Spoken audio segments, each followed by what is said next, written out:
Hello everyone, Mikas here for live electronic music tutorials. It's episode 240 and this is the second episode on a new space. This, if you guys have watched some of other videos, you're gonna see this is the third space I'm making those videos. Of course, it's a lot of videos, it's over a long period of time. And I always make music in real time. I won't change this format. This is what I want to do. This is what I want to showcase to you guys, how to really, what the process is, and the feedback that I had so far is very good. People love to see the little tricks, how it's built, how it evolved, and how they can replicate the same in their own music production. And of course, when I finish the session, every single episode comes with a Logic Pro X template, so you guys can reopen the project in your own DAW if you use Logic Pro X. And of course, coming very soon, every single popular DAW, which I consider is Logic Pro X, Ableton, FL Studio, and Cubase will all have episodes. So past episode 250, I'm preparing something for everyone to be able to play with those tracks that I'm making. So I hope you guys will enjoy these. But until in a few episodes, I'm gonna continue Logic Pro X. I'm just gonna prepare to the transition to have different DAWs. And guys, this is episode 240. I'm gonna make you some deep progressive. If you watch an episode, you know it's something that I like to do. It's in between deep house, progressive house, sometimes a little bit of techno infused. You can call it melodic techno too if you want. It's like just deep, like melodic music. It has inspiration in, you know, a little bit of, maybe a little bit of trance, a bit for me, a little bit of progressive rock. Of course, Angel Deep, which is the leading people that really release this type of music, and also my record label Progressive Grooves that's been releasing this type of music since 2005, guys. So this is the music I do. Used to be a bit faster, now it's a bit slower.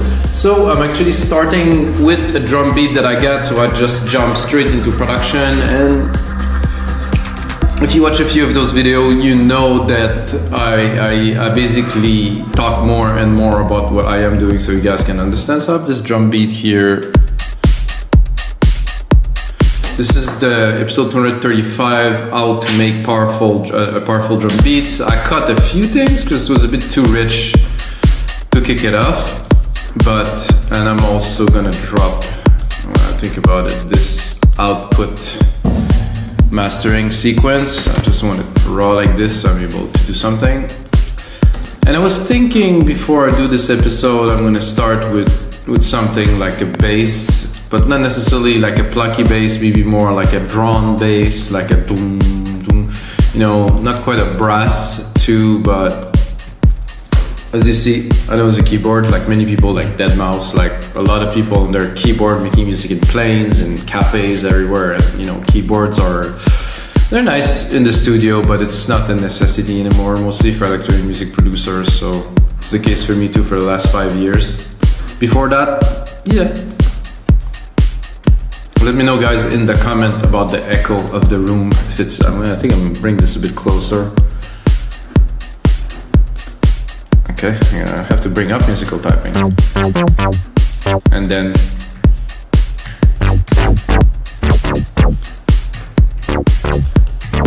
not quite what I'm looking for here.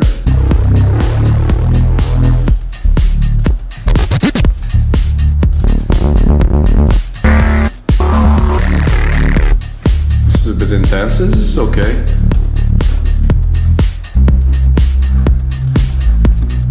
It's a bit too aggressive. I'm talking about aggressive.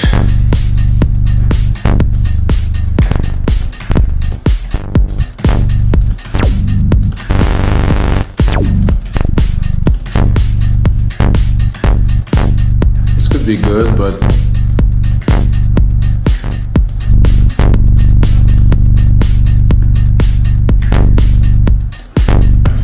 I'm not sure if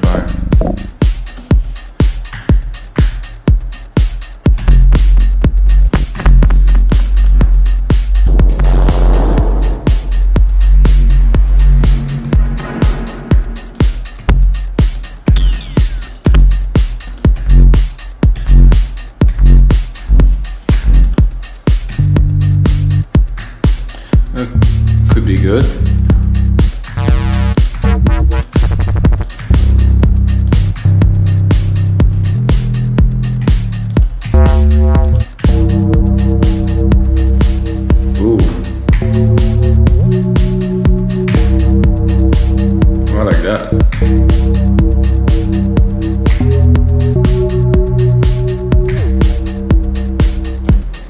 So you just like this, just a little sequence. It's like a starting point to a track. A starting point to a track could be really anything. You just drop a sample, you can record something. You know, it's really is for me with all these years. If you guys don't know, I make music for over 20 years. I know that the track can really start from nothing or for something very complicated. So I like the sequence of note. Not so sure about the placements though. So I'm gonna keep a little bit of the original idea.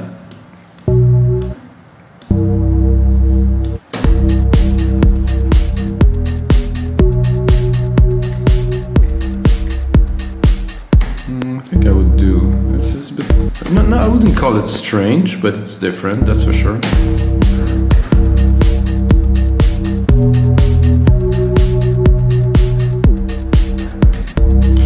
And if the notes are overlapping, you can hear it doesn't punch as much. So this is why I'm doing this.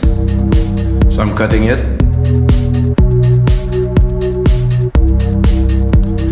So if it would be overlapping, it would have like a different effect. So to me, this is an interesting start.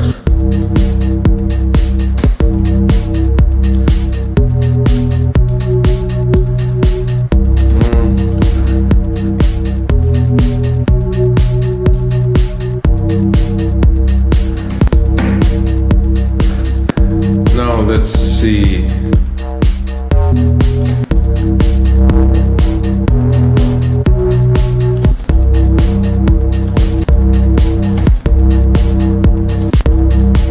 Glide doesn't affect it very much.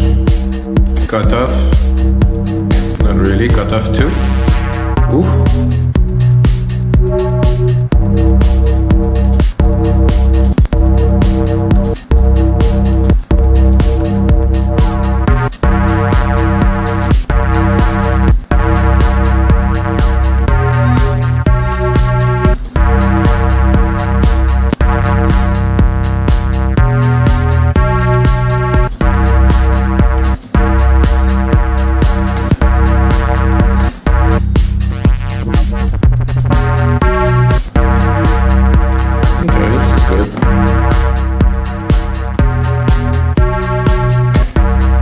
Strangely, I like to give it a bit of reverb for bass. It's a bit more strange. There's nothing really strange in music production these days. You can do anything you want, really. So I'm gonna do my grandiose, but I will drop the size a lot. This is a bit too gigantic.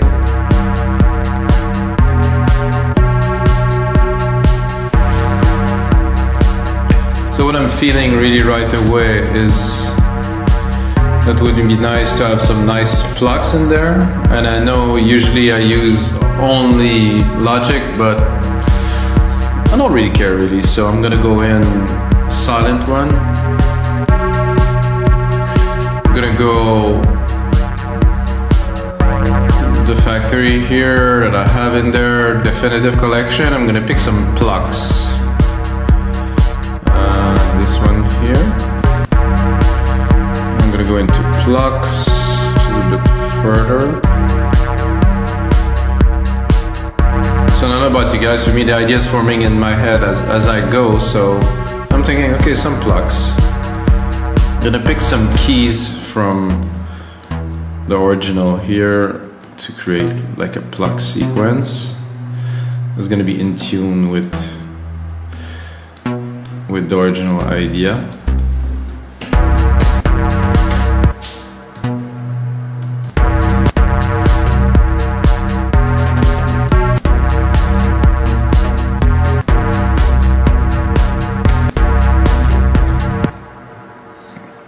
I have an idea of like some quick pluck hits like this. And bring it up.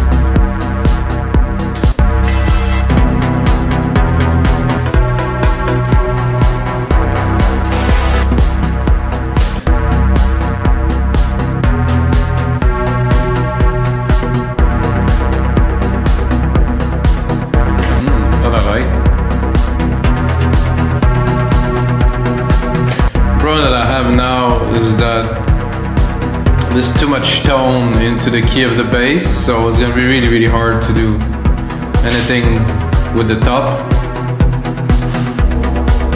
I'm gonna keep just the low of the bass.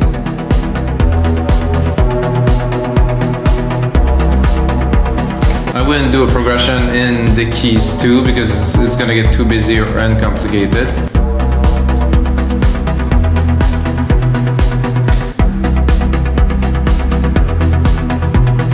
I like the bass the way it is down in the back.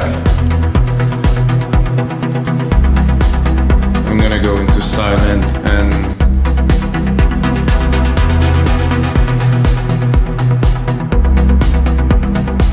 it's tight, it is tight. It's just there's quite a bit of delay, I think, in there. I can still browse a little. This is flat. This is sound, this is true, that sounds so much like Dead Mouse.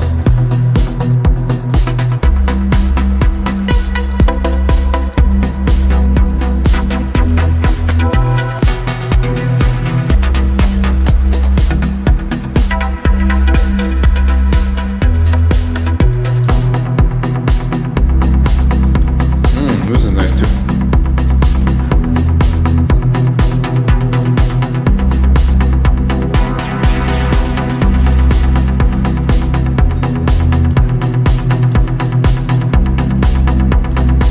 Really deep prog chill. Bass is nice here in the back.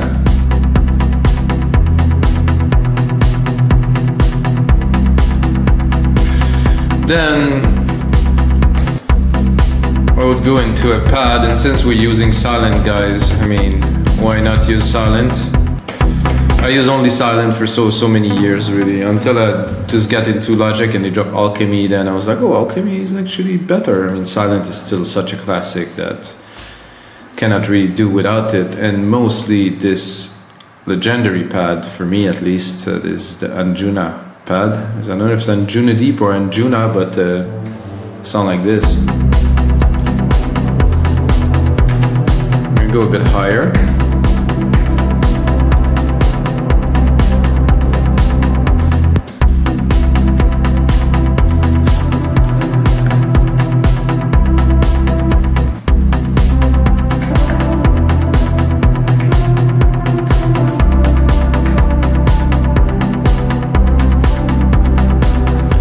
Now to drop like a simple kind of melody.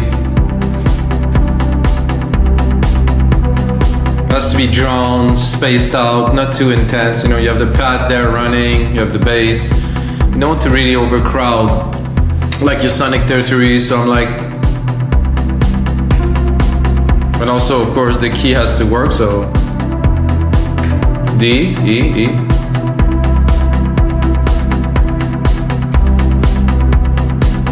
Something like this, turn, turn, turn.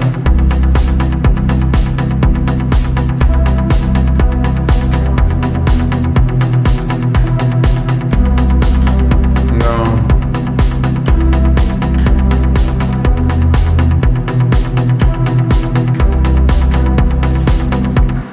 Definitely like better the second version here.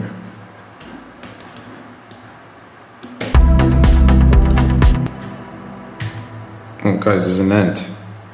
Oh, damn, guys, there's an ant died in the making of this episode. Sorry, there's a bit of an invasion here, so...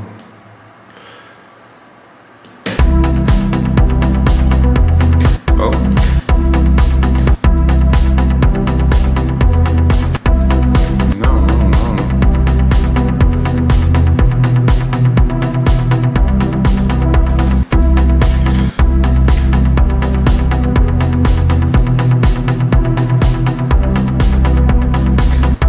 This is good. Now that I have a lead, we have to mix it in properly, so I'm gonna cut the top.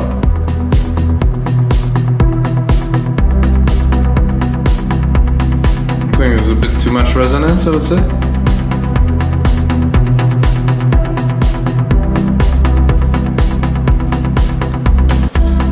It all has to work together.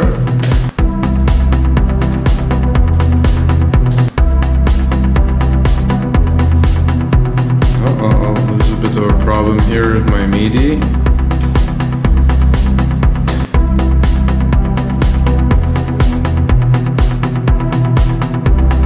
I think the bass is in the right place. I think this pad is cool too. I think it would be good to maybe follow this bass with the silent pad. Oh, I should have just done this here, so I'm going to replicate this. The pad that we just created, I'm going to use the bass keys. Try to add it in the background as a drawny pad. Maybe it's going to work, maybe not.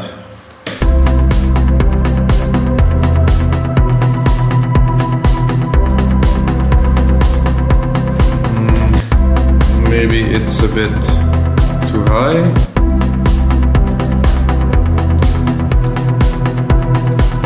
Oh, this is nice. You don't really hear it so much, so you can also pick another pad.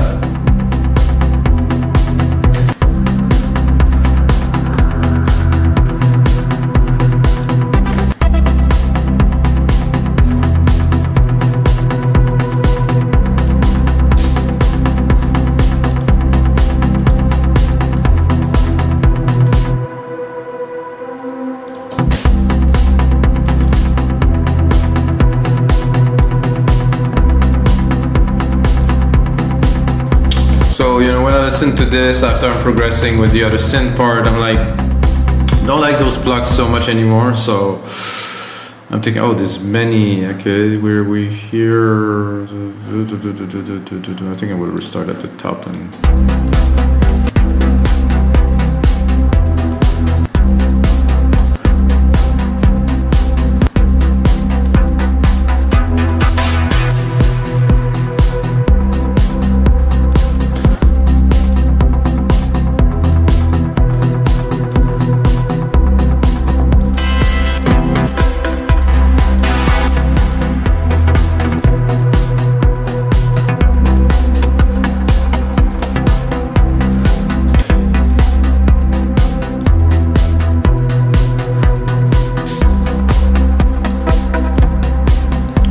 Well.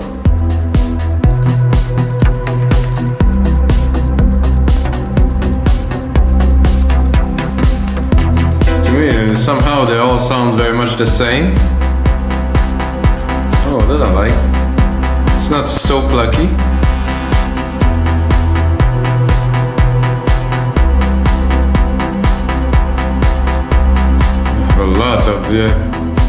Had a lot of sustain or something. No, not quite either.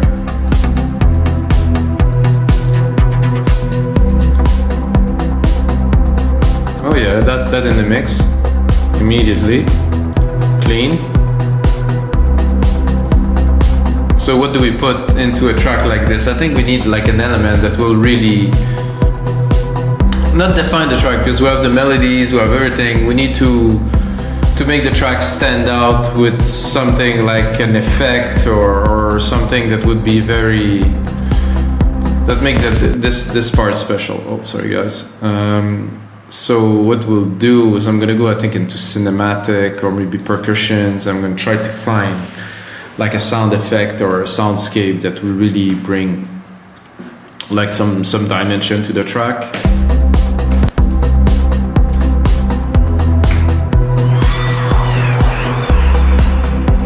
And in Alchemy, there's plenty of this. This is perfect for.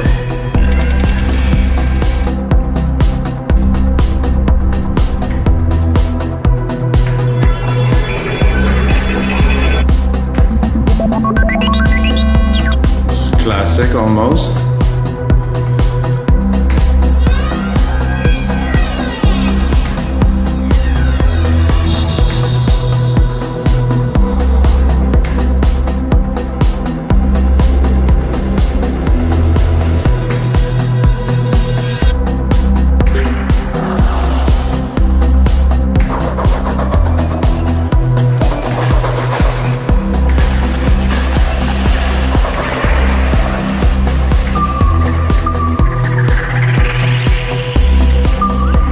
Surely trippy.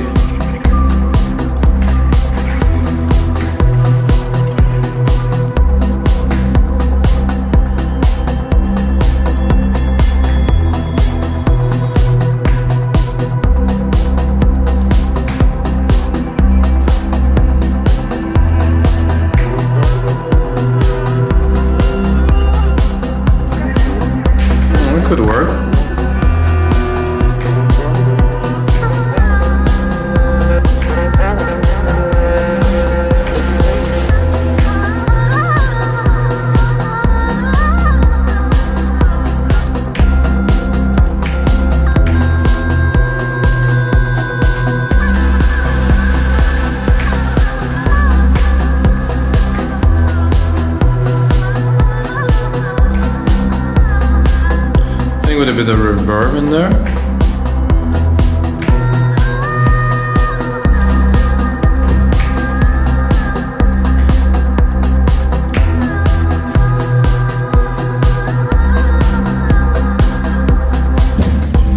Something like that. This is sequence,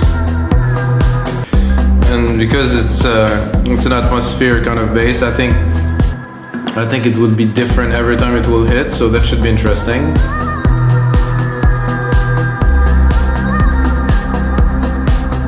Let's hear it. Yeah, every time it hits is different because there's so much LFO and effects in there.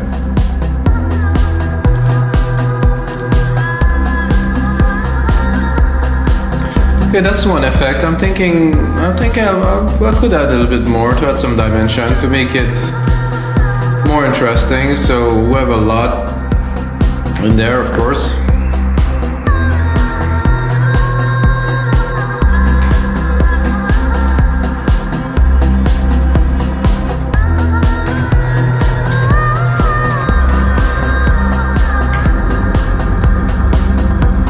Ooh, growling.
Interesting.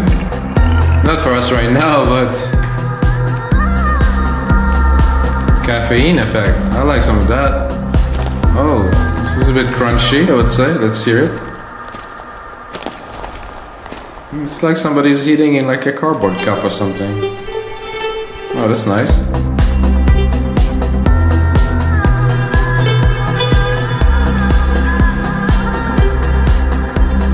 So I'm gonna take the key of this kind of weird voice thing and I'm gonna apply it to, let's say, a hit of this here.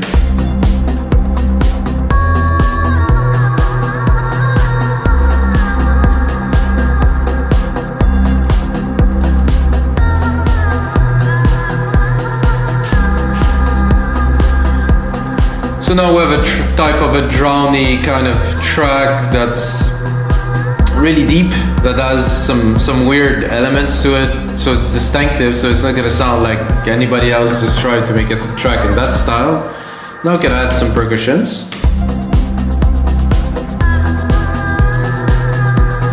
I think these plucks need to be sidechain. I think this is what was missing that I didn't thought about, because those with a sidechain will definitely gonna work. Instrument, kick. This one that I use is yes.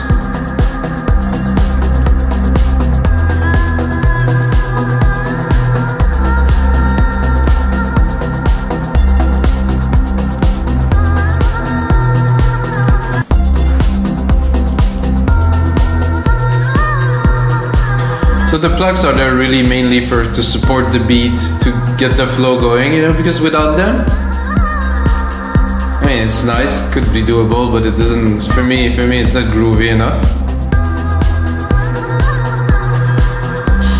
And those voices here, let's check them out. Let's go in the EQ. Let's make sure we're not adding any bottom to our track.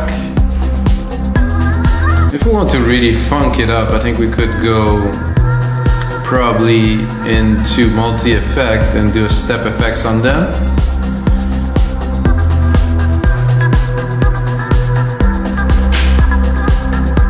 So the original was good, but you know, with some step effect.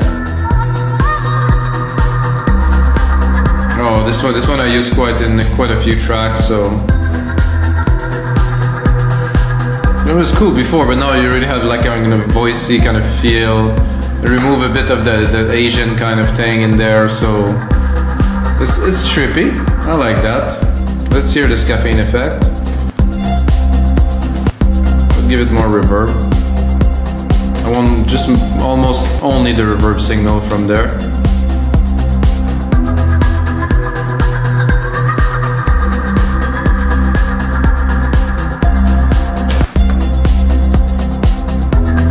It's crazy what you can do with just a good mix, a little bit of effect, you know, in comparison. Now we have this pad here, which I think could use. I'm gonna drop the musical typing here, bring up my mixer. A little bit of sidechain compression, that is. Oh, I wanted to copy it, I didn't. Now we have a bit of sidechain compression here. Could we hear? Can we hear? Is it there a little? Oh. This is the melody that should be much more present than this. I'm gonna go into the preset of it. I think I did change this preset and it's not what I wanted to do, so I will bring it back to what it should be, this.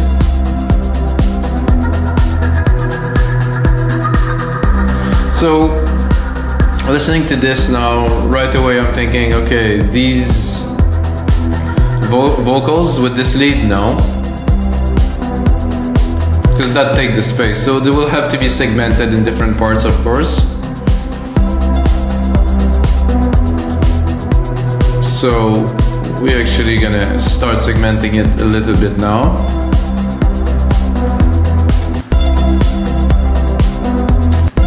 This could go sometimes, it's just an effect, you know, but like a rich song has to be like an adventure, like something epic. Like I like this guy, I was watching this guy that mixed the Weeknd album, if you guys know the Weeknd. I like every type of music, so I'm not electronic only in electronic music. And this guy was saying that for every song he wanted to build a whole story, like it would be an adventure, like with some effects and stuff, and you can hear that in the album. It's the same thing I think that sometimes misses in electronic music, is like you have a track, like it's just a track, and the track is only for the DJ to be played, and he creates the adventure. While I personally think that every track should be an adventure. There should be effect, there should be something exciting, you know, like you have pioneer of this that were doing progressive rock in the 70s and 80s that were like, the tracks were just absolutely crazy because they were like a whole story happening with like sound effects and stuff. And you know, Alan Parsons Project, Pink Floyd, Yes, Rush, you know, those groups made, you know, music that was a bit beyond music, that was really like an adventure for every track. So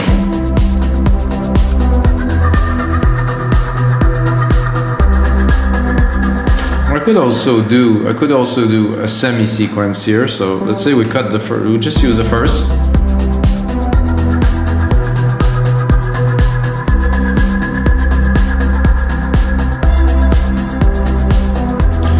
Do this, and then the second sequence here. So we do a longer span with different part. I would cut this one here to let it simmer a little bit. Let's say we would have some vocals, you know, a little bit in there.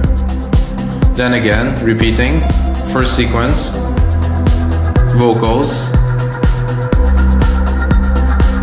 Let's not forget we also got a really nice bass at the top here that we can use in the breakdown in different parts. So guys, that's gonna be it for episode 240 of Your Live Electronic Music Tutorials. I'm gonna put in some more work, put it as a template on our site, WeMakeDanceMusic.com. I didn't talk about We Make Dance Music, guys. If you're still watching, you have to check out our site. We are the largest marketplace for music production. Over 12,000 items, 500 producers that upload music regularly. Every day there's new stuff coming. So if you want to make better music, check out our marketplace at WeMakeDanceMusic.com. And until next time, may the sounds be with you.